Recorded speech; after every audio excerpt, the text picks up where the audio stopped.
வணக்கம் and welcome to Gowri அடுப்பங்கரை. இன்றைக்கி நம்ம பார்க்க போகிறது பார்த்திங்கன்னா ஒரு சூப்பரான சுவையான மணத்தக்காளி கீரை துவையல் எப்படி செய்கிறதுன்னு தான் பார்க்க போகிறோம். வாங்க எப்படி செய்கிறதுன்னு பார்க்கலாம். அதுக்கு முன்னாடி நம்ம சேனலை நீங்கள் என்ன சப்ஸ்கிரைப் பண்ணலன்னா மறக்காமல் சப்ஸ்கிரைப் பண்ணிவிட்டு கூடவே இருக்க பெல் ஐக்கானை கிளிக் பண்ணிக்கோங்க. ஃபஸ்ட்டு ஒரு வானில் வச்சுக்கோங்க. அதில் 2 ஸ்பூன் அளவுக்கு எண்ணெய் ஆட் பண்ணிக்கோங்க. எண்ணெய் காஞ்சோன்னே உளுந்தம்பருப்பு ஒரு 1.5 ஸ்பூன் அளவுக்கு ஆட் பண்ணிக்கோங்க. 1 ஸ்பூன் அளவுக்கு மல்லியும் 1/2 ஸ்பூன் சீரகமும் ஆட் பண்ணிக்கலாம். இதை இது மாதிரி வறுத்து விட்டுக்கோங்க. இதை இது மாதிரி நல்லா வறுத்ததுக்கப்புறமா பூண்டு ஒரு 4 பூண்டு கட் பண்ணி சேர்த்திக்கோங்க.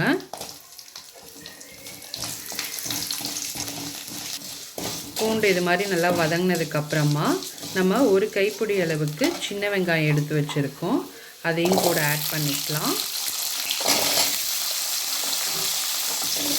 வெங்காயத்தை நல்லா வதக்கிக்கோங்க.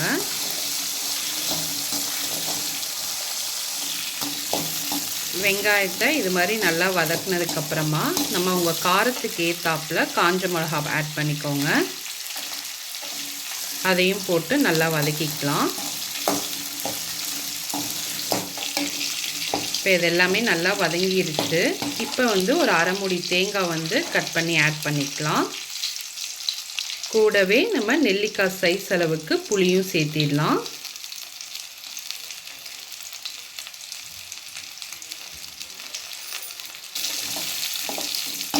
இதை இது மாதிரி நல்லா வதக்கிக்கோங்க.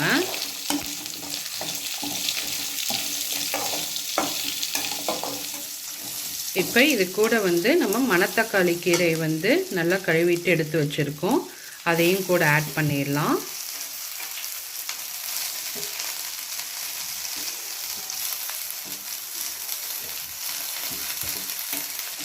இதை நம்ம ஒரு 2 நிமிஷத்துக்கு மட்டும் வதக்கிக்கலாம்.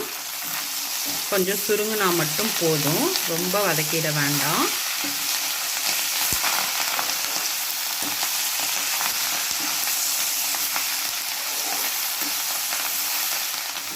பாருங்கள், 2 நிமிஷம் வதக்கினோன்னே கீரை எவ்வளோ கம்மியாயிடுச்சுன்னு. நம்ம போடும்போது அதிகமாக இருந்த மாதிரி தான் இருக்கும். இப்போ நம்ம தேவையான அளவு உப்பு ஆட் பண்ணிக்கலாம். ஆட் பண்ணிட்டு கலந்து விட்டுட்டு நம்ம அடுப்பு ஆஃப் பண்ணிடலாம். அடுப்பு ஆஃப் பண்ணிவிட்டு இதை நல்லா ஆற விட்டுக்கோங்க. நல்லா ஆறிடுச்சு. இதை நம்ம மிக்ஸி ஜாரில் ஆட் பண்ணி நல்லா அரைச்சிட்டு வந்துடலாம்.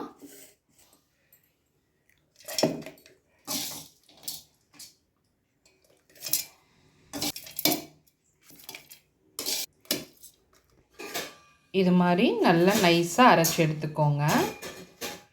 அவ்வளோதான். இப்போ ரொம்பவே சூப்பரான சுவையான மணத்தக்காளி கீரை துவையல் ரெடி ஆயிருச்சு.